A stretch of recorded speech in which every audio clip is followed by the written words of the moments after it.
Thank you all for coming. This is one of the first sessions in the International Reggae Conference 2013. I want to welcome those of you who have come. This panel is entitled The Ganja Complex, Reggae Music and Ganja Culture.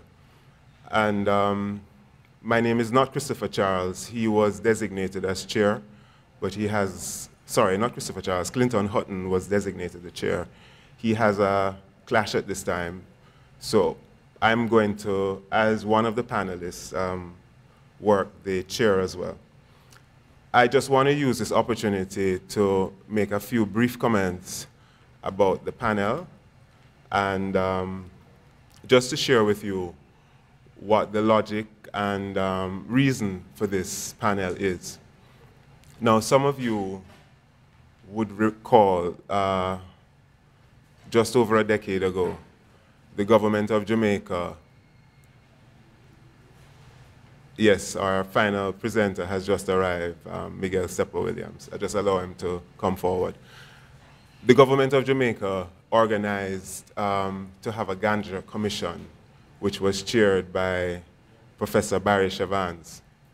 Now, the Ganja Commission essentially recommended that Ganja be decriminalized for private and personal, and that one of the major things that Jamaica could do, given its connection with Ganja growth and production, was that the University of the West Indies could spearhead what would have been cannabis research. Now, the Ganja Commission's report was accepted, but the climate for its implementation, based on our international relations, etc., did not permit the government to act. So the recommendations pretty much still stand merely as recommendations. Now, given the location that we have here and my work in Rastafari studies, I decided to organize a research group to begin, hopefully, the dialogue towards what would become a more significant regional research engine. So I'm saying here then that this panel constitutes a preliminary step towards engaging with Ganja as a research topic. Our location is cultural studies presently, so you're not going to get the THC and all of these various pharmacopoeia aspects of it. We're really going to be talking about the culture and the way the culture defines and uses and celebrates Ganja. This morning, we have a panel of experts, so to speak, ones who the subject is dear to at several different levels and have been engaged in some more long-term than others, research related to Ganja. We have Double Williamses on our panel, Miguel Williams, who is going to look at high school, I-school, examining an ancient alternative thought.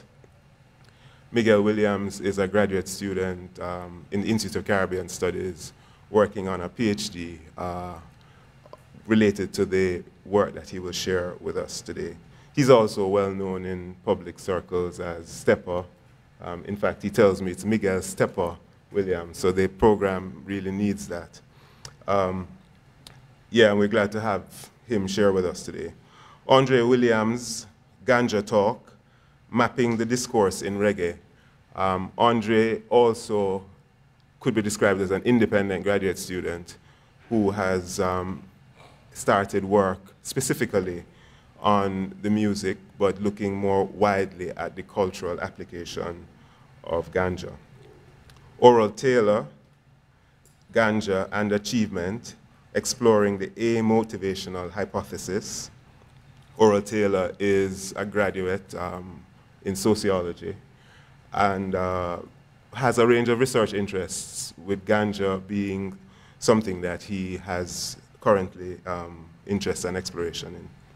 And myself, I'm Jalani Naya, I didn't introduce myself previously. Legalize it, Tosh on the Ganja question. We've started a little late, and the panel is expected to end at 10:30. I think we might have a 10-minute or so discussion. The presenters have 15 minutes, and at the end of the total presentations, we'll take questions or any other kind of, interventions that people might find necessary.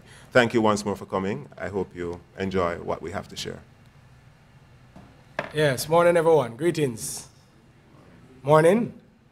Everyone is well. It's good to see you all. All right.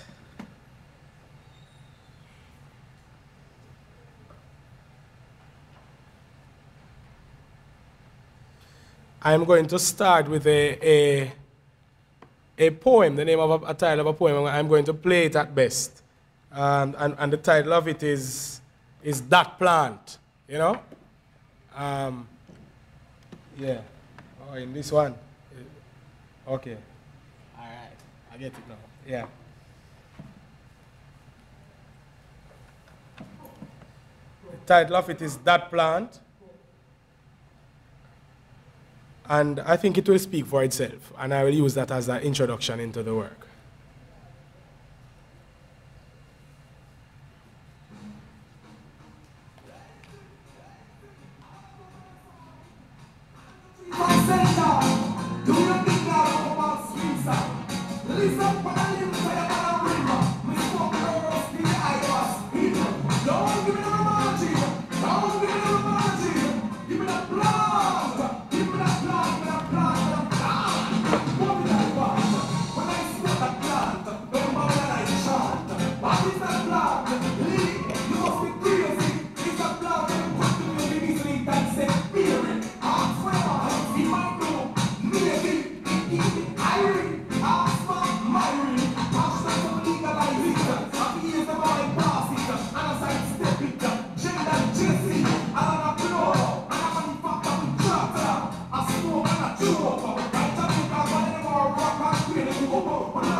All right, let me stop it there. The title of that poem was That Plant. Give me that plant, more of it I want. And the work I'm going to deal with today, high school, an ancient alternative thought, reggae music via the Rastafari spiritual-cultural chariot has been highlighted as a significant alternative for interpretation, learning, and self-actualization. This discourse will seek to, and is seeking to introduce the embedded high methodology of the reggae music soundscape from Jamaica to the globe. It will begin to surface the working relationship between herb or ganja, Rastafari, popular culture, and music as a tool or a methodology for repositioning the masses, where traditional has failed and ancient tradition has sought to assume, or more so in essence, to redefine the space. This work is part of a broader work, you know, that taps into Rastafari's musical, profound statements as what you would call, and I would like to call it now, revitalizing and the essence of creative cultural therapy that Rastafari has been administering, whether knowledgeably or not, whether directly or indirectly. Rastafari's mode of the alternative teaching thought. High school is a high school. Not your traditional, but your non-traditional. Post, during, pre-secondary school. While this paper does not concern itself with a rallying cry for legalizing ganja, it naturally discusses and facilitates an even higher level of reasoning. Ganja has disposed of the legal webs surrounding itself by assuming its rightful place as a spiritual-cultural buffer. Indeed, the legal lines must be addressed for much absurdities to be brought to the rod of correction. However, the illegalities are central, high ingredients in the morphosemantic manipulation surrounding the herb. In other words, ganja left on the illegal side of Babylon, laws are the most natural or the nucleus branding. If ganja becomes legal, it will, based on the construct of its trajectory, not be as effective a tool or a methodology of altering the native process, or better yet, impacting and ensuring a calculated formula of anti-hegemonic prowess. Walter Rodney in Groundings with my brothers alluded to a similar situation when he identified the hero accolades given to Marcus Garvey by Babylon as mere tokenism, mind you, brokenism, as it institutes somethingness in the midst of clear nothingness. Babylon heroizing Garvey, in some sense, attempted to freeze the brethren, or freeze the brethren's philosophies and life approaches for good, without mobilizing it as a mass methodology working with the masses. Put some other way, don't put eye on them money, nor them honors roll, because they are further from honor and them money dirty. Ganja is legal for this purpose of ensuring the high school is preserved and allowed to flourish. Set again several realities, and I'll name some of the several realities. Juvenile crime and the recidivism rate, the recidivism percentage rate decreased in California upon herb laws being relaxed, decreased by a mass of 18.5%. Juveniles in local institutions here in Jamaica have continued to be labeled criminals for the possession of a mere ziggy. And a ziggy is a small spliff. You know what I mean? A ziggy is very small. So my spliff is a little bigger. This is a bigger spliff. A juvenile in Jamaica is heavily prosecuted for a smaller spliff than this, maybe at this level. And being locked up for that allows him smooth running to be a criminal for life. So locking up our juveniles for this and giving them a criminal record is causing high delinquency rate. 18 states in Uncle Sam and the District of Columbia have permitted medical marijuana use. In this arrangement, there is a possession limit of high 60-day supply and a 25 ounce, the lowest, and a low, 60%, 60-day supply on the high, and 25 ounces also on the high, and on the low, a 1 ounce is allowed in these legal situations in America. As well as legal home cultivation and dispensaries are allowed. And another reality we're looking at, US retail sales of hemp products exceeded US 400 million just in the last calendar year. And this is estimated. Estimations can readily fluctuate. In this time of economic hardships, the solution lingers in the letter of the problem. Recession. With all of Babylon's debt exchange and lapse innovative methods of growth, Ganja continues to grow and spread and be adopted by many first world states. Babylon will seize millions in motor vehicle assets and real estate, but will burn billions in herb estate. Why not conjure up sales or a barter trade for the highest? Why not allow Heart Trust NTA to develop a competency-based level training system in herb farming and care? This in high elaboration with RADA and the Ministry of Agriculture.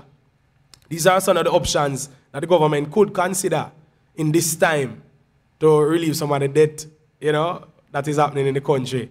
Babylon does not think highly of themselves and their national resources. And it is seen. So, with the devastating reality of much of our local secondary school dropout rate, that is exiting school before graduation or premature ejection, and the further bother of those who made it all the way, but without any clear focus, much less in the eye for growth and literacy, to say the least. In truth, the secondary system is flawed and its outputs used to be put out. The post-secondary lifestyle is the hit of popular culture, evening classes, etc. Why go to school for 5, 6, 7, up to 8 years to graduate into evening class? The same school but in the evening. The fact is, much of the youth population in its realm are naturally anti-school system. Not knowingly or outrightly, but in a way inherently. Over the years, Rastafari has served as a significant buffer in highlighting the significant interpretation, learning and self-actualization. It's a potent combination of Rastafari, herb, and reasonings that has turned out much greats in the same way that lots of traditional secondary schools and tertiary spaces have turned out scholars.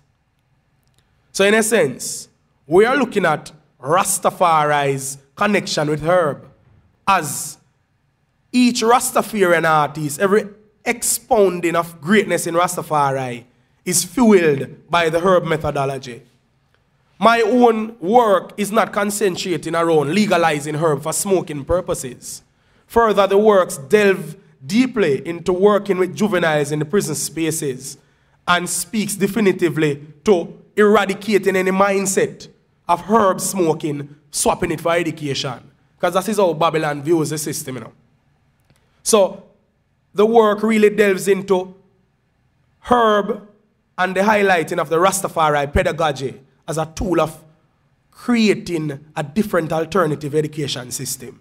Where the maths and the school and the English has failed, the curriculum subject, Rastafari has expounded through creative therapy, through arts, music, and those explorations, whether visual arts as well, photographic embodiments as well, has used these methods and is using these methods and my own work in the prison system, using these methods as decreasing the recidivism rate for juveniles. The creative therapy and the revitalization and the rehabilitation programs is essential. It's the presence of Rastafari and the presence of how we view herb not as an illegal substance, not as a drug, but as an alternative methodology. Not for ones to smoke. We're not promoting juveniles to smoke herb.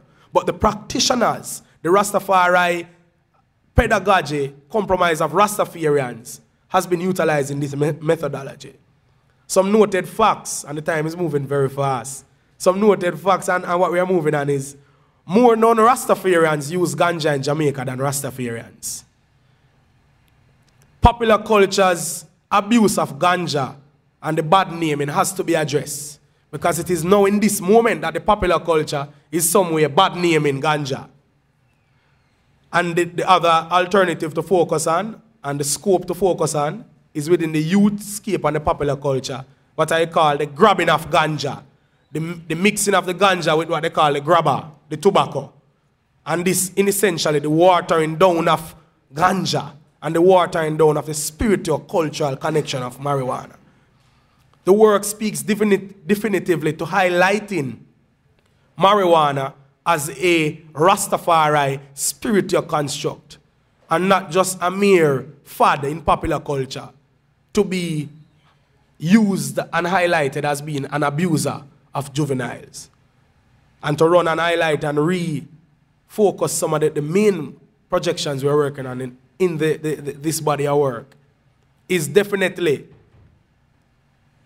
what marijuana has done to Rastafari, what Rastafari in its totality, through the embodiment of his imperial majesty and the use of herb and reasoning, has managed to accomplish, whether through the following up of artists that have gone through the system, reggae artists, yeah, the reggae hype, etc. But more so, the work that Rastafari continues to do on a therapeutic model for youth and for creating visions and raising the consciousness of young persons and the masses at grade, and really exploring how herb is a main ingredient in this mixology. I will stop there, Dr. Naya. All right, the time ran very fast. Give thanks.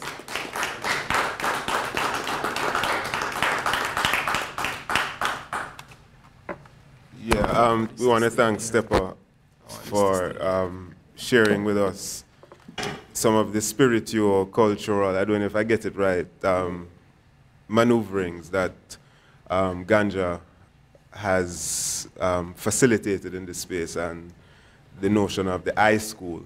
We're going to move to the next presentation, which is Andre Williams looking at Ganja Talk. Good morning again. I trust that you all had some breakfast today. Breakfast is very important. Yeah? Don't allow hydrochloric acid to destroy your stomachs. All right. I want to thank you all first for seeing it as important to be here this morning as we celebrate reggae at this international conference. We are gathered today under the theme of traditional and emerging expressions in popular music. Within the space of Jamaican popular music, there is a plethora of thematic aesthetics. Though the themes are many, some do recur over time and genre and even artiste. For reggae and dancehall in particular, what I'd like to call the 5G paradigm encapsulates some issues to which thematic attention is given with much regularity. In Jamaican popular music, the 5Gs that I would like to address are girls, guns, ganja, ghetto, and the government. From mento to dancehall, the entire continuum of Jamaican popular music discourses these elements in one way or the other.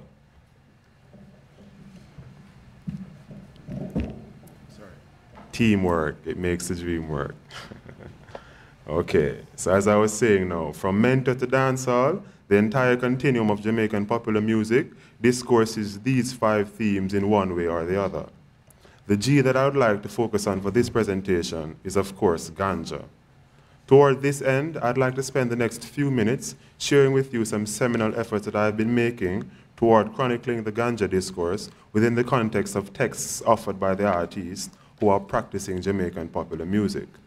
My seminal undertakings have so far revealed that since the 1960s up until now, one of the consistently recurring themes in popular Jamaican music is that of ganja, which is variously referred to by the artist as marijuana, collie weed, high grade, herbs, Jamaican chocolate, sensi, sensimina, the healing of the nation, Arizona, and the list goes on. The discourse presented by the artists ranges on a continuum from praise and the celebration of and indeed with the herb to requests for legalization. Other nodes along this continuum include promulgation of the curative qualities that are inherent to the herb. Since its earliest manifestation, Jamaican popular music has maintained the status of being a space for the unfolding of alternative dialogues and as a space for the catharsis from formal politics and policies. In the preface of their 1998 book titled Reggae Roots, Chang and Chen state that reggae is, quote, a genuinely popular sound spontaneously generated by a people's experiences, emotions, and traditions, end quote. Of course, Jamaican popular expression has not always been eagerly celebrated by certain classes of our society. So much so that even songs as lacking in sexual aggression and violence as Everything Crash by the Ethiopians was at one time banned from the airwaves. Another thematic that has been banned at one time or the other is that of Ganja. Peter Tosh's mid-1970s release, Legalize It, was also quarantined from the airwaves. Despite this banning in decades ago, Ganja use has continued to be a tradition that is documented within Jamaican popular music. The celebration or advocacy of the herb has been carried out by Rastafari and non-Rastafari elements alike, Jamaicans, Italians, Trinidadians, and Americans, who all practice what could genuinely be considered as Jamaican popular music in aesthetic and thematics. On his 2011 debut album, reggae sensation Protege chronicles the tradition of herb use in songs such as No Lipstick and Wrong Side of the Law. On the latter, Protege is joined by Janine with lyrics to the following effect. Caught upon the wrong side of the law, got caught, got caught, got caught. Caught upon the wrong side of the law. I got caught on the wrong side of the law. Say they're charging me for marijuana, like I don't need to reach home till tomorrow's sun goes up. Actually, they're the wrong side of the law. Can't be charging me for marijuana, like I don't need to reach home till tomorrow's sun goes up. In the track, both Janine and the Protege provide the listener with a thick description of events which unfold as a motorist is stopped by the police, searched, questioned, and locked up for the possession of ganja. The song offers the listener firstly a presentation of the facts from a purely legal standpoint. Then it offers an appraisal of the law surrounding marijuana when Protege states, quote, actually they're the wrong side of the law, can't be charging me for marijuana. Now the statement, can't be charging me for marijuana, suggests that there is a level of absurdity involved in the very thought of being charged for the use and or possession of marijuana. Protege is far from the originator of this thematic. He is only one in a list of tens of artists who have been preserving the ganja discourse in Jamaican popular music for well over 4 decades. For this presentation, I compiled a data set with an N of 185 song titles that add to the discourse on ganja. After conducting some preliminary statistical analyses, it was revealed that the discourse as reflected in my data set has been ongoing for 45 years. The earliest song that I have recorded so far is Cool Collie by Hopetoun Lewis, released on Island Records in '67. Lewis's discourse includes a celebration of the herb with the refrain, what a cool, cool collie, which is preceded by, don't take it so hard, my friend, or you won't live out to the end. From this early recording, the discourse includes the tradition of police involvement in ganja-related activities, thus. Even the cops might intervene, but they won't catch you on the scene. No, no, no, no. So from this very early recording, we see this sort of cat and mouse activity between the ganja user and the law enforcers. The year after Hopetoun Lewis's '67 release, Toots, Hibbert, and the Maters recorded the 1968 track 5446. I beg your pardon. The track speaks about Toots Hibbert being incarcerated for ganja possession. Toots tells the story behind the song best. It was really the number I wore while I was in prison, so I have a personal attachment to this song. The report said I was arrested when I went to bail somebody. The truth is that we, the Maters, were going to a show in Ocho Rios on our Honda bikes.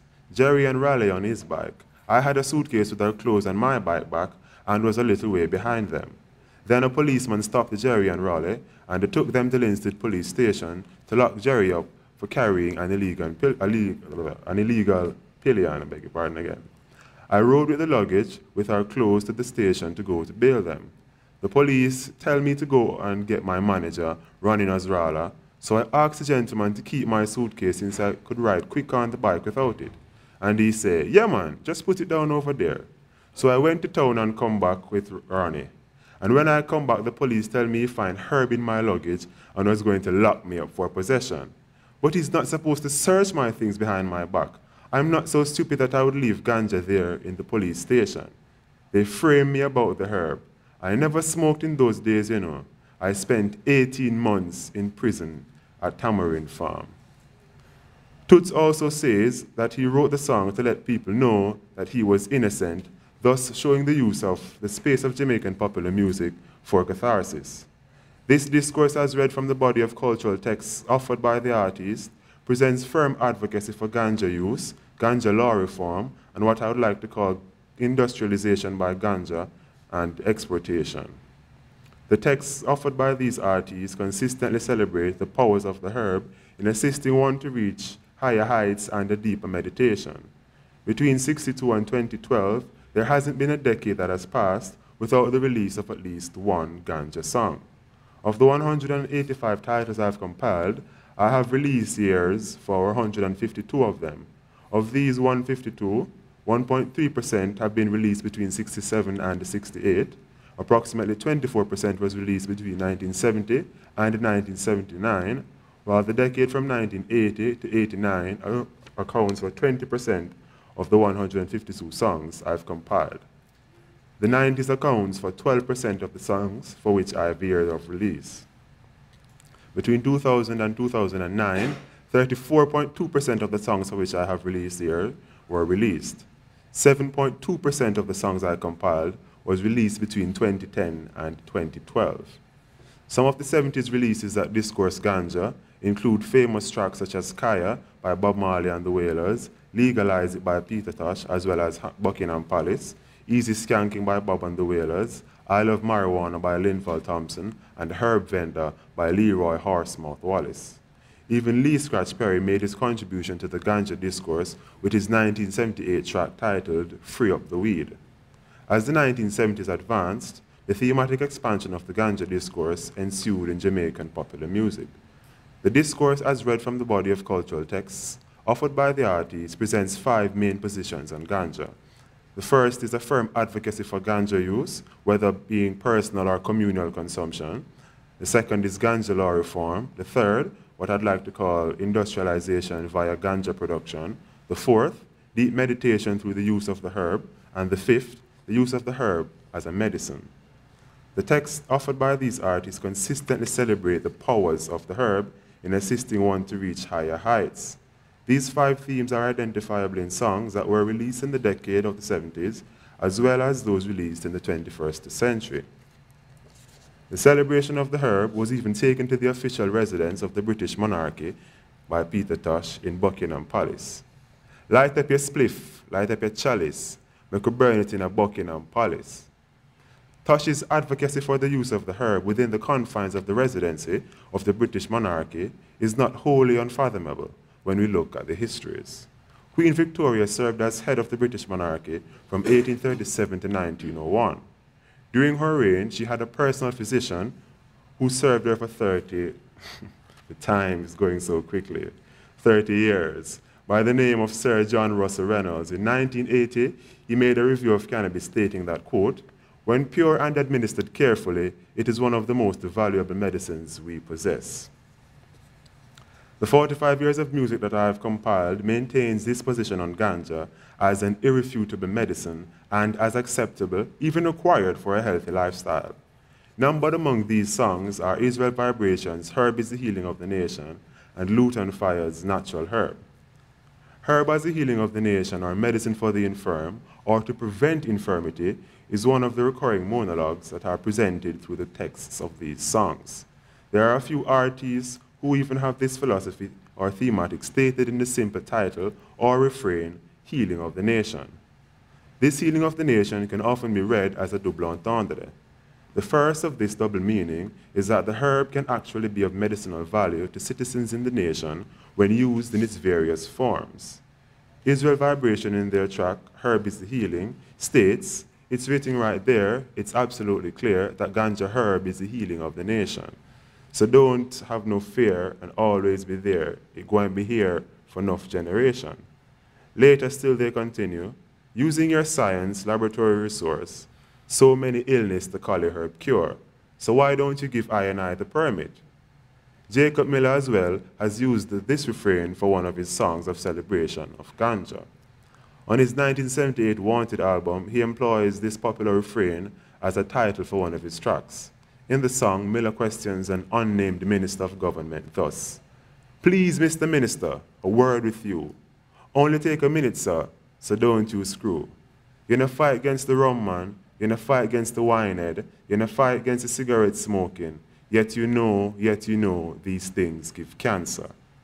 He continues to question the minister thus: "Tell me, why do you fight against the collie man? Tell me, why do you fight against the collie man? Yet you know it's the healing of the nation." Later still in this track, Miller declares, "Guys know say all them things give cancer, and them give them if you smoke and all them ways there, and herb all a cure cancer or asthma." In similar fashion, Bushman and his Nyaman Chant album, almost 2 decades later in 1997, states in his cannabis track, "This is what I have to confess. It's all about the cess. Are the original this, are the cannabis. The original this. Doctor put it on my pill and it cure my sickness." Others who echo this refrain are Richie Spice in Marijuana from his Spice in Your Life 2004 album, Peter Tosh from his 79 Mystic Man album, as well as Chesedek, who states in Leave the Trees, "It's not just about smoking, it's my medicine, my food, and my clothing." Ganja has indeed been used as a medicine from as far back as hundreds of years before Christ among the Chinese. The second way this double meaning can be read is from an economic angle, and I know I have only about a minute left, right? Okay. The cultural texts that these songs represent advocate for the planting and sale of marijuana for raising much needed foreign exchange or generating internal revenue. The Italian reggae artist Alba Rossi, in his 2008 track titled Herbalist, declares the flow of green. 20 pound of weed in a 3 black scandal bag. You sit in a van back running in a black rag. 2 of the thugs them from outer Long Beach. Them load it and leave before policemen them reach. Again, showing this cat and mouse sort of activity taking place between the users or dealers of herb and the authorities. In the interest of time, I just want to reiterate the 5 most recurring themes that I have found in the music. The first is firm advocacy for the consumption of ganja individually or communally, ganja law reform, industrialization by ganja production, deep meditation through the use of ganja, and the use of ganja as medicine. Thank you all very much. Thank you, Andre, for sharing some useful data and getting into the high school thought, so to speak, what it is that we have been saying through the music. Now we have Oral Taylor, who will present on the so-called amotivational aspects. Yeah, greetings everyone, blessings, and give thanks for the coming out. Ganja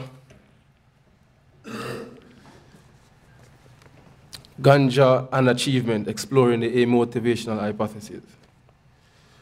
This paper hypothesized that there is no significant relationship between ever ganja smoking and academic performance or achievement, and therefore consider the discourse against the amotivational hypothesis as more valid and overwhelming when compared to the most clinical studies that support a motivational hypothesis. Firstly, I just want to define what I mean by academic achievement. The term academic is defined by the Collins Concise Dictionary in 1988, and I quote, as belonging or relating to a place of learning, especially a college, university, or academy, close quote. And performance is defined as, and I quote, the act, process, or act of performing, close of quotation. However, the assumption is made that if students are demotivated, they will not be able to effectively perform in schools. A section of the literature says that marijuana usages among students will affect their ability to learn and their potential of scoring higher grades in examinations. Furthermore, students may suffer from other delinquencies such as low self-esteem, school absenteeism, On the other hand, there are arguments that counter the above assertion as mere myth and speculation, and strongly argue that lower grades and other student delinquencies, such as demotivation and school absenteeism, have no relationship with marijuana usages. This paper examines data derived from the Ken Garfield Douglas 1997 survey on drug use among Jamaican post-primary school students. The focus of the survey was to examine drug use among students attending post-primary schools, such as all-age school, new secondary, technical, and high schools, ranging from grades 9, 11, 13 across 12 parishes in Jamaica. The sample, which is a multi-stage random sampling, consisted of 7,878 persons, adolescents and young adults ranging from 12 years to 18 years, with approximately 2,527 males and 4,351 females. The survey was also used to assess trends in drug use over the period 1987 to 1997, using results of an earlier survey. The survey instrument used contains 68 multiple choice questions with a total of 246 options. The items cover the following areas: demographics, substance use, attitudes, and beliefs, and self-reported academic performance. However, for this particular study, information was taken for the following variables: smoking of cannabis and self-reported academic performance. And if time allow me, I will look into attitudes towards if marijuana smoking affect students' attitudes as well. Okay. Just to go into the literature a little bit, right? Patterson cited in Glantz 1984 points that marijuana research have been controversial since inception of the modern era of cannabis investigation in the mid-1960s. Patterson 1984 also points out that the concern that marijuana usage might play a role in social defiance or in other forms of impaired psychosocial function has led to the study of the correlation of use by many researchers. A number of longitudinal and cross-sectional studies have now found that use, especially heavy use, is associated with such characteristics as poor academic performance and low academic motivation, various kinds of delinquent behavior, and lack of self-esteem. A strong argument against marijuana usage is that it poses a potential risk on brain functioning. In fact, Connell and Dorn, 1975, point out that there is an adverse relationship between cannabis and personality and cognitive functioning. Basically, these studies indicate that marijuana usage causes, and I quote, a reduction in vigilance, attention, and concentration, close quote, whereby users sometimes report difficulties in concentrating or attending to intellectual tasks. This position later reinforced by Hindmarsh, 1997, page 39, who claims that marijuana causes permanent damage to the communicative section of the brain. In addition, Iverson 2000, page 23, points out that, quote, by far the most consistent and clear-cut acute effect of marijuana is to disrupt short-term memory. Short-term memory is usually described as working memory. It refers to the system in the brain that is responsible for the short-term maintenance of information needed for the performance of complex tasks, the demand planning, comprehension, and reasoning, close quote. It is said that marijuana can create a psychological situation referred to as amotivational syndrome. According to the amotivational syndrome hypothesis, marijuana use lowers the user's activity level and will to achieve. The clinical studies that dominate the literature on marijuana have consistently reported this syndrome, but experimental studies have produced equivocal results. According to the amotivational hypothesis, marijuana smoking, especially heavy marijuana smoking, when I say heavy marijuana smoking, I'm talking like smoking the herbs in a spliff on a daily basis. It can cause a reduction of the work drive and also a loss of desire to work, to compete, and to face challenges. Scholars such as Weller, 1985, Halikas et al., 1978, Marge, 1974, Kalensky and Moore, 1971, among others, pointed out other symptoms which apparently characterize this amotivational syndrome, such as shift or decline in ambition, unproductiveness, aimlessness, poor class attendance, lack of goals, poor school performance, apathy and sluggishness in mental and physical responses. Disorientation, flattening of affect, loss of interest in personal appearance, physical exhaustion, loss of time sense, difficulty with recent memory, mental confusion, and depression. From these mentioned symptoms, the assumption can be made that students who smoke ganja will become amotivated and thus will not be able to effectively perform in schools academically, or they will not achieve academically. In fact, sections of the literature assert that marijuana usage among students will affect the ability to learn and the potential of scoring higher grades in examinations.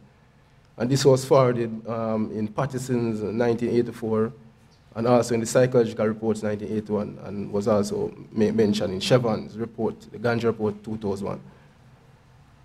Furthermore, students may suffer from other delinquencies such as low self-esteem and school absenteeism. Ken Douglas' 1997 survey among 8,000 in-school adolescents, grades 9 to 13, found out that 27% had lifetime ever use of smoking ganja, a significant increase on the 20% reported in 1986 school study. In more recent study, it is seen that marijuana smoking among the post-primary school population has remained phenomenal, indicating widespread use as early as the age of initiation. Upon examining this data, the intention was to find out what is the relationship between marijuana smoking and academic performance. I hypothesize that there is no significant relationship. Okay. In order to answer this question, the smoking of ganja among post-primary school students in last school year, which is 12 months, was treated as the independent variable, while students' academic scores for the same period within the last 12 months was treated as a dependent variable. Furthermore, their academic grades were compared to the last school year academic grades of students in the same sample who said that they have not smoked ganja in the past 12 months. The independent variable, this is how I use the independent variable, and ask this question. Have you ever tried smoking ganja? The options for this were yes and no, whereby 25.8% were marijuana smokers, and 72.9% were persons who never tried smoking marijuana. There are 46% in the sample who did not answer this question. The dependent variable, which is for last year, which was June to September 1996, what were your grades in school? The option for this mostly were A's, which mean very high, mostly B's, which I consider to be good, mostly C's, which I consider to be average, D's, not so good, and E's, poor. Apparently, 148 persons in the sample did not answer this question. This variable was recorded into 3 sections for a more concise description and analysis, whereby A's and B's were equated to be satisfactory, C's as average, and D's and E's unsatisfactory. Upon using a two-way chi-square statistical test, it was found out that there was a statistical relationship between the last school year grades of ganja smokers and non-smokers. Students who have never smoked ganja were the more likely to have higher satisfactory grades at 62.1%, while ganja smokers were less likely to have higher satisfactory grades at 51.1%. The coefficient of determination showed that this relationship is weak, with approximately 10.4% of last school year grades being explained by whether or not students smoke ganja. Importantly, these types of weak relationships results are evident in the experimental literature. For example, in the USA during the late 1970s, researchers conducted an in-depth study of 17 adolescents who were heavy marijuana users.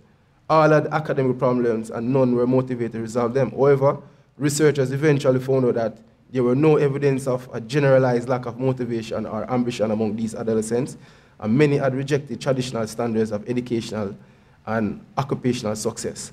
But they had typically done so long before they began to use marijuana. And you could go to the Zimmerman Morgan 1997 to get more information on that. In a more recent study, researchers found out that as a group, every marijuana users were less achieved-oriented than occasional marijuana users. However, after controlling for symptoms of this depression, The researchers concluded that marijuana had not caused diminished motivation. They argued instead that some depressed persons were low motivation. Some depressed persons with low motivation became heavy marijuana users. Interestingly, another study pointed out that the sample showed no signs of amotivation. Instead, ganja was associated in users' minds with motivational syndrome. So basically, the literature is a controversy within the amotivational literature, whereby you find out that the psychological or the clinical studies mostly tend to advocate or support the amotivational syndrome, while the experimental studies always find some other variables that they consider that could cause, like demotivation, low academic performance, etc. Okay, the findings of Cresson and Goldman, 1981, can be compared to Zimmer and Morgan, 1997, that basically shed light on the shortcomings of the findings that assume that marijuana usage can not only seriously affect motivation but also academic performance. Zimmer and Morgan 1997 findings were derived from studies that were carried out among high school students, whereby it was found out that marijuana usage was associated with academic failure. In particular, these studies have shown that every marijuana users had lower grades and low aspiration. Every marijuana users are also more likely than occasional users or non-users to drop out of school before graduation. However, most high school students who use marijuana heavily were performing poorly in school before they began using marijuana. Very important, right? Most have a number of emotional, psychological, and behavioral problems, often dating back to early childhood. In addition, every marijuana users are more likely than occasional marijuana users or non-users to use other illegal drugs and to use alcohol heavily. When studies control for these other factors, marijuana use makes no significant contribution to high school students' academic performance. And just upon conclusion,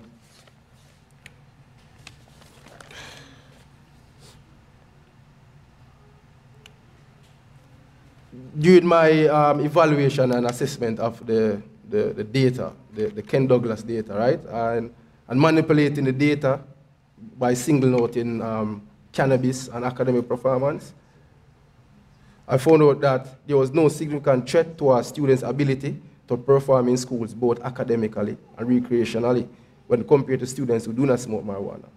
However, I will still advocate for caution because wider studies need to be done that could compare students' grades across longer periods, for example, 2 or 3 year period. Also, further research needs to be done to examine the performance level of heavy smokers / users and compare this with those who are moderate smokers and those who do not smoke or use a plant. Thank you.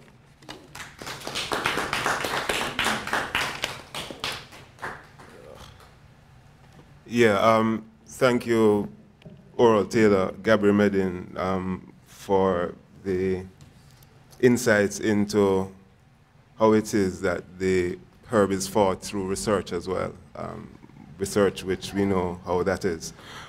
I'll use just a few minutes to not take too much time out of what could be question and answer, just to run through my own paper. It's Legalize It, Tosh on the Ganja question. And pretty much what I do in this paper is to focus on the fact that by 1976, the Wailers, Bob Marley, Peter Tosh, and Bunny Wailer, all produced solo albums as their debut album, so to speak. The group, by then, had cleaved into its own elements.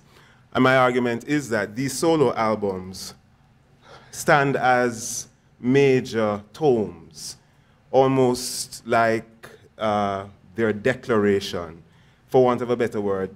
If they were students in a university and we're arguing that the Trenchtown cultural environment was a veritable university, perhaps even a Ganja high school in Stepper's framework, that Bob Marley, Bunny Livingston, and Peter Tosh by 1976 were the first graduates with PhDs, that their 3 albums, Black Heart Man from Bunny Wailer, Peter Tosh's Legalize It, and Bob Marley, Rastaman Chant, are their theses. Now, these brethren come out of the Trenchtown environment that was cultivated by Mortimer Planner. And we don't often get a sense of the methodology that Herb has as a way of training Rastafari initiates. Now I'm relying on Carol Yorney, a Canadian scholar, who is a contemporary in this space at this time, to give us a sense as to what it is the regard for Herb is within Rastafari.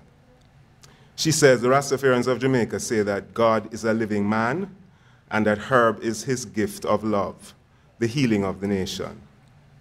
She goes on to say, the preparation of the herb is a crucial act in the sense that it very must affect the nature. The preparation of the herb is a crucial act in the sense that it affects the nature of the smoke and the kind of inspiration one has. It is highly ritualized. According to Rasta, the secret of herbs smoking is to bless the pipe, to give Jah praises, and then you won't go mad. If you're nervous, God won't come to you. Now, Yorney spent some time and became an initiate. She crossed the threshold, so to speak, anthropologically, and involved herself completely as a participant in the Rastafari rituals. She goes on to say that Rasta approach toward Ganja is not that of a drug, but indeed a sacrament. She indicates that smoking the herb and focusing the mind by engaging in reasoning is a part of a training around which synchronicity develops. In other words, within the herb bases, those who coincidentally gather around the ritual of herb smoking become a kind of study partner, and their reasonings are akin to prayer. Smoking in itself is a form of prayer, Yorney says. Now, I highlight Yorney to give us a sense as to what it is that Peter Tosh's training was like. She goes on to note, herb is all-pervasive. It is a substance of communion. It is a major source of income. It is the fountain of inspiration, the symbol of brotherhood, and its exchange provides occasion for interaction between Rasta and non-Rasta. In short, it is the focus of diverse energies. It represents an entire non-traditional and alternative system of power and control, influence and prestige. When one thinks of Ganja, one thinks of Rasta, one thinks of Ganja. Now, Yorney's teacher planner goes on to say that Rasta and Ganja are twin brothers. Now, I find that that is an important context for us to seek to understand Peter Tosh within what we are saying as almost an inseparable link between the Rastafari and the use of Ganja itself. Now, Tosh we know as a founding member of the Superstar Wailer band. Eventually, he was given an Order of Merit last year, and perhaps grudgingly, because to some extent, the establishment took personally the way Peter Tosh dealt and handled them.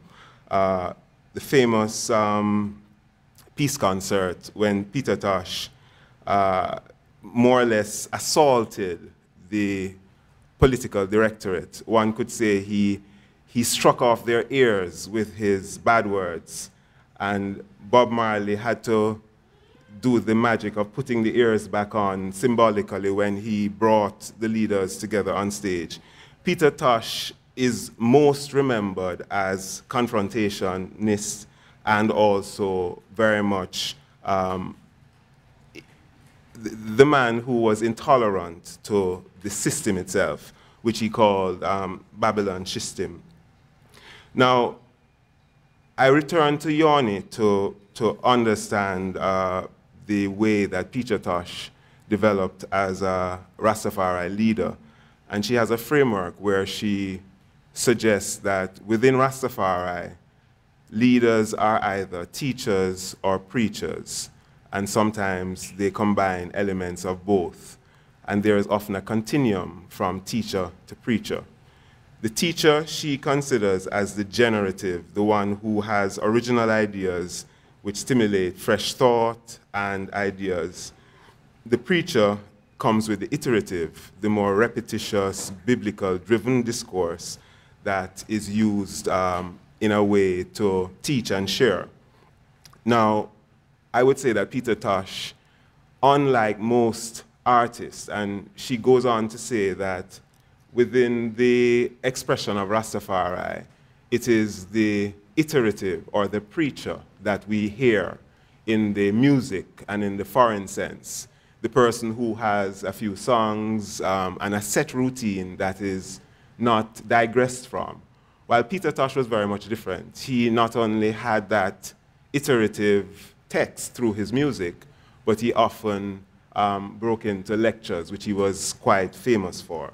So in a sense, we see Peter Tosh not just as our ordinary Rastafari artist who comes as a more preacher, but we see him almost like a sage, embodying the aesthetic of the preacher as well as that of the teacher. Now, in looking at his work, one could argue that Peter Tosh was a major contributor to the public sphere. And by that, I'm saying that that sphere in which our ideas are formed, our problems are debated, our impressions are made, was where Peter Tosh's work operated in, highlighting the plight of the downtrodden and contextualizing the system of oppression. The metaphors of pirates and vampires are consistent with Peter Tosh. And he considered himself, and this for me is very, very interesting, as having the whole world on his shoulders. I mean, this is literally a direct quote from him in confronting the political leaders. Okay, you are leading Jamaica, and you've caused a mess, but I am the man responsible for the whole world. And we get works like Nuclear War as a clear example of his Cold War global voice of reasoning and a clear position of intolerance. Legalize It, Wanted Dead or Alive, the range of his work in this sense comes with this vocality about global problematics. In fact, Legalize It initiates a debate and the conversation at the global level about the need for decriminalizing herb. He was the first person with that level of profile to take it on.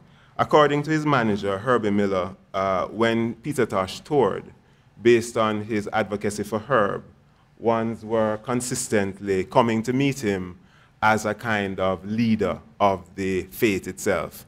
And not only would they come to meet him, but they would come and share with him latest Ganja technology, etc. He was also quite a collector of the formal literature. The persons who biograph him say that his library constituted mostly Africa and Ganja literature. High Times, in fact, has always had a very strong, High Times, the magazine, has always had a very strong connection with the work of Peter Tosh and the Wailers in general. And I think this is a part of the recognition that that magazine had, that his work was potent in that respect. What is often not said about Peter Tosh was that he was anti-drugs, and he has some gems on that. LSD he calls Lucifer, son of death, for example, which was a quip that was picked up in the US media and became one of the bites of the week, so to speak. He also had no regard for cocaine, which he claimed was a clear source for the zombification of persons and the loss of their creativity. He said in his garden of inspiration, herb was the only thing that he could tolerate there. I want to quickly then just summarize to say then there's an ancient discourse and an ancient relationship between man and ganja. We have understanding that the relationship is one of the earliest as far as cultivated plants and man itself, going some 10,000 years. The celebration of ganja itself over 5,000 years, highlighted in Indian Veda songs, etc. The substance or cannabis, considered nectar of delight or food of the gods, capable of bringing man into life abundance, immortality, and good inspiration. It strikes me then that someone like Peter Tosh comes into our sphere as connected to a deep and global conversation that to some extent has been colonized by the colonial project.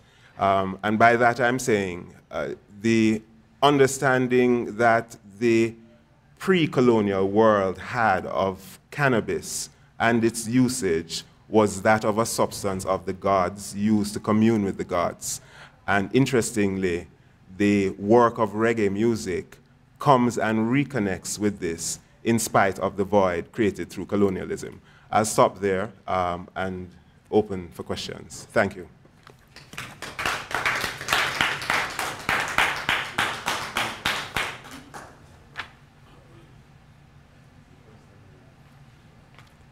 Okay, yeah, I'm chairing the panel as well, so I've come out of presenter mode and back into this mode. We are welcoming questions. I know we're quite on time as far as we have 5 minutes of regular time, and I would probably think another 5 minutes, given the fact that this is a coffee break. We also have a questionnaire that we would love to distribute. It will take you about 5 minutes. So that's something we're going to do as well. But yes, we're open to questions from the audience. Will any of these presentations be made available? Will the presentations be made available? Yeah, I think you can approach the individuals. As I said, these are works in progress, so there is no publication outlet yet identified, but there are a couple versions of this that we will work through until we get it where we want to. But yeah, I'm sure the individuals will share their papers with you. Yes, sir. There's a current theme about the past, and the theme is that Ganja should be decriminalized. Apart from the thinking of Rastafarians in Jamaica and the government, what is the thinking of civil society in Jamaica? The students, the labor unions, and the human rights groups. Because like one of the presenters talks about the negative effect of Ganja on students, teenagers. So I want to know the feelings of civil society. All right, thank you, sir. I'll start off by saying that in fact, the very question you ask is what we're suggesting that is available in two ways. One is that there is a body of cultural text, particularly through the production of reggae music and dancehall music, that clearly articulates the folklore, ethno-medicine, and the social aspects of cannabis. Its celebration is unprecedented as far as any other musical production space as it is here in Jamaica. So it's highly celebrated through the musicians. But any of us who grew up in Jamaica know that most households used to have a tincture, a bottle of white rum with herb infused. and you would top it up with fresh one and keep on doing it. And it was common first aid for everything. You know, anything that happened, that would be it. If you got a cut, you would put that on it. If you had something internal, you'd do that as well. So I think some of the data suggests that about 60% of Jamaican households have some contact with herb, whether they smoke it or they use it medicinally. Indeed, the dangerous drug laws allow for Jamaicans to hold medicinal quantities for tincture preparations, etc., but not for smoking. Most people don't know that, though, and the police or the court system don't necessarily know that either. So it doesn't really help. Yeah, it's a case you have to kind of battle to prove. I don't know if the panel, he was asking about the various different social responses to ganja and their own positions, institutions, etc., and the common civil society. Any? I don't think this is too portable. If I should like address you, if you should read Professor Barry Chapan's seminal work, the Ganja Report 2001, whereby they question civil society and other interest groups, including church, parliamentarian, etc. And majority of the respondents believe that marijuana should be decriminalized for spiritual purposes.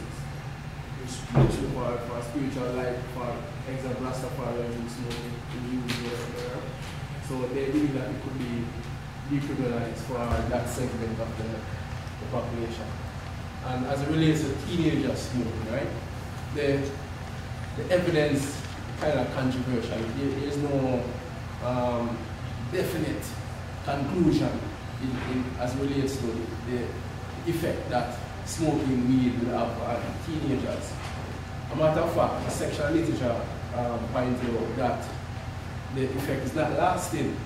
And even if they detect a particular type of effect, it can be associated with some other influences, probably alcohol abuse and their own type of attitudes prior to engaging in smoking herbs.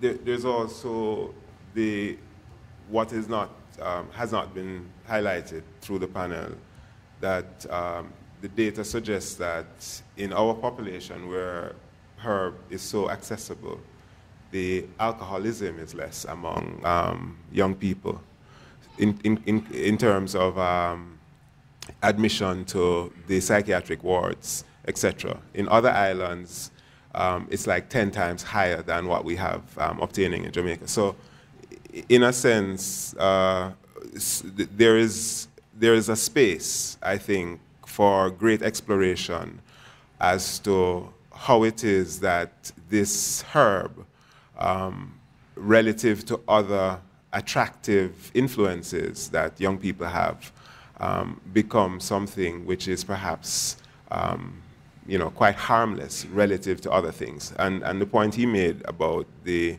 way studies have not necessarily highlighted other things that people are using in addition to ganja.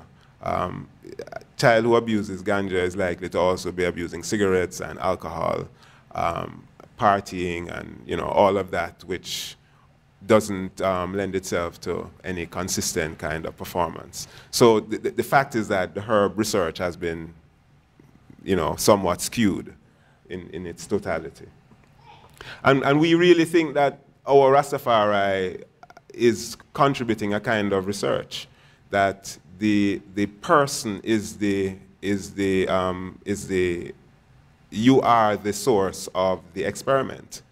And, through the daily rounds of smoking, I mean, the Yoni piece, I think, it's never been published. She has 3 devoted monographs on ganja. One is called Herb and the Chalice, one is called Dread Wasteland, and the other one is called Don't Vex Then Pray. And in all of them, what she is describing is herb smoking that starts from day rise and goes right down until you retire at night. And it's rounds of herb around the chalice, pounds upon pounds of herb. And the fact is that there is no giggling, there is no, bumminess or lack of focus. They're talking about Africa. They're talking about Jamaica. They're talking about criminality. They're talking about social justice. They're talking about theology, you know, and they're reasoning at multiple levels is one of the observations she makes. They're having 4 parallel kinds of visions in the conversation and don't feel that that is unnatural, that that is a part of the depth of the introspection that the herb facilitates. And you know, she also suggests that for the uninitiated, there is really a veil that cannot be penetrated. You know, that in order to really be a part of the reasoning, one has to also be in total with the commune. And you know, so yeah, the fact is that I think that we are suggesting that there is local research, that local research has been pioneered by Rastafari through embodied experiences. One like Peter Tosh understood that performing on stage was a part of the reasoning, so he couldn't do it without a spliff, because you wouldn't be receiving the heights of his meditation. We all should be smoking herb now, you know, in order to truly, you know, elevate the consciousness that we're trying to represent. But Tosh understood that in his performance. And what his producer, Miller, says is that the herb was one of the props on stage, which was no different from his cutlass or sword. And it wasn't just a prop, it was a part of the ritual, you know, the cutting and the clearing and the cleansing, etc. And in a sense, you know, this is not necessarily valued enough. I think I'm talking too much though. It's a paper I didn't get to present that I'm squeezing. Yes, Dr. Haji Mike. You want to use the mic behind you? No, you're very low. We want to hear what you're saying. I wanted to ask 2 questions. One's to Andre, whose paper I found very interesting, about the different things that you explored in the content analysis of the music. Could you just repeat the things? Celebration of the youth, natural production, industrialization, the use of the herb as medicine, the use of it for meditation, and the Ganja law reform. I think there's something missing in that 6. Because the example that you mentioned about 2s is more about a framing thing. Mm-hmm. And you should consider that. Yeah. There's a lot of songs about that thing. Seeing false accusation or the 1 gram, the 1 gram thing. Yeah, well, it's just because I've written a poem about this in my country. How might conceptualize that is that it could be It's not the criminalization thing. Yeah. Framing. Yeah, that's different, but this is framing people. People are framing. I'm saying it's a part of the same argument, it's a subset of that argument. I don't think it's a thing in itself. Yeah. There's a lot of people being framed. And it's a modality of the law enforcement that if they want to pick up someone, they're going to frame them. You know, yeah. Seeing. And then what I'd like to ask everyone really is that one, I totally agree with what you just said about this. It's not so much an alternative way, it's a way that explains Ganja in its content, in its natural content. But as we know in cultural studies, different things have different meanings to different people, different sets of people. So what something means, like to a bunch of stoners somewhere at a festival, who are just sort of getting all freaky on getting stoned, is completely different to the sacramental values that you said. See. And there's always this sort of fine line between the commercialization of the tune and knowing that if I put 3 herb tunes on my next album, I'm going to get some good sales in California. There's something, wrong with it in a way. I just wanted you to share your thoughts on it.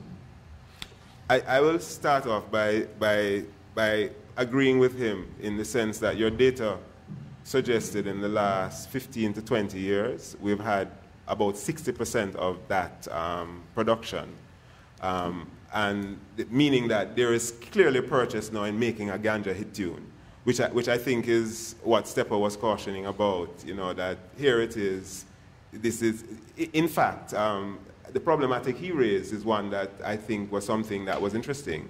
If the status of ganja changes, will that help us, really? You know, that's the real fundamental question. If what we have become, because of how it has been politicized, is not a necessary part of that celebration. You know, that is the question I hear. Yeah, well, my own work is in defense of Rastafari's use of ganja. It is in defense of Rastafari as ganja as an element of Rastafari living. And it really, it seeks to downplay and totally dissolve any what you would call any exorbitant use or any out of the way use of marijuana. For example, for youth in school, for example, these kind of things. So when my own work, it really seeks to highlight, for one, a meta terminology, method in our madness, you know? A method in our madness of smoking ganja. So when we talk about herb and marijuana within the context of my own work, it is really in defense of Rastafari, you know?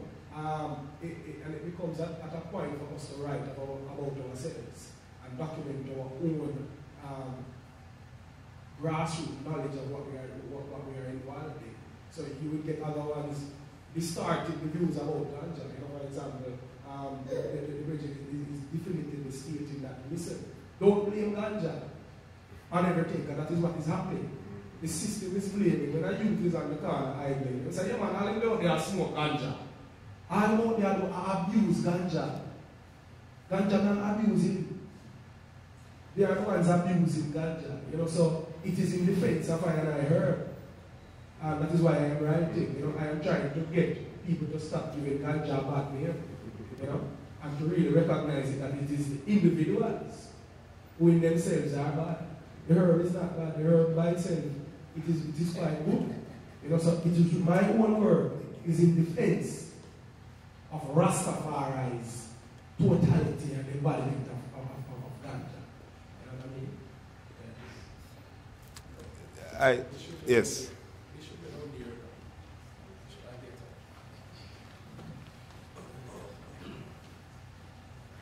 Gentlemen, my name is Ralph Smith. What I do is I put on seminars for doctors and nurses about how to use cannabis as medicine. I think that if you knew about the endocannabinoid system, which generally all creatures from sea squirts to man have, we produce cannabinoids ourselves within our own body. And the plant, cannabis, has those same chemical properties as does the cannabinoids that you produce yourself. That's why it transfers throughout the body very efficiently through receptors that are used to move cannabinoids within ourselves. When we use herb, it balances ourselves. That's what cannabinoids' job is the manufacture and the degradation of cells. We rejuvenate ourselves every 3 months. If we knew the science behind, if the world knew the science behind cannabis and how it works, you would understand why it's against the law in the first place. It's not because it's bad, it's because it's good. There's no money for Babylon for people who are healthy and not afraid. They can't get something from you. So when people use cannabis, they get well and their body continues to thrive.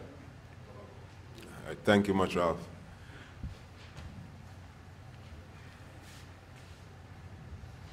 Well, you heard it from a non-Rasta man. I straight, you know. Yeah. Any further questions on this important issue? No? All right, well, we thank you all for coming out for this panel. We hope that you will do that questionnaire that we've shared with you. It's very important.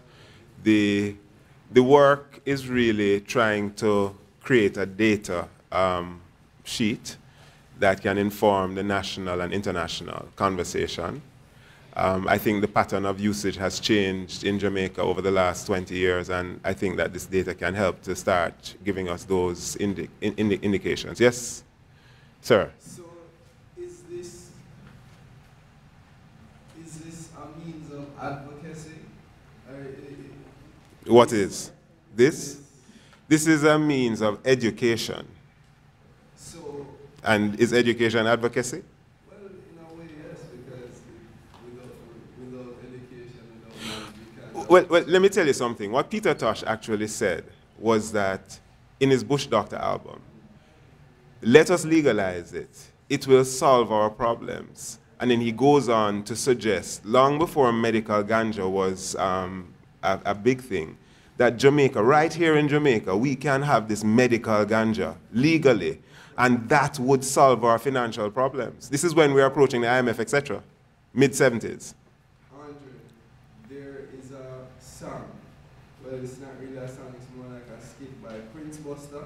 I don't remember the name right now. Judge Red? No, no. Huh? It's not Judge Red you're talking? No. Okay. It's about her, where he's talking to, it's a scenario where he's talking to a minister of government, and they're basically talking about the benefits that can be derived from the legalization of herb, and that might have been as early as 65. Mm. Right? I will look for it and make you get it. Mm. So if someone is interested in taking part on the intellectual level. Yeah, man, this is part of the conversation we're having, to meet up and build the network. So we've just more or less started to gather interest group and interests. So yeah, you're welcome to come in. All right. Thank you all for coming. We appreciate the interest, and let's hope the dialogue will continue.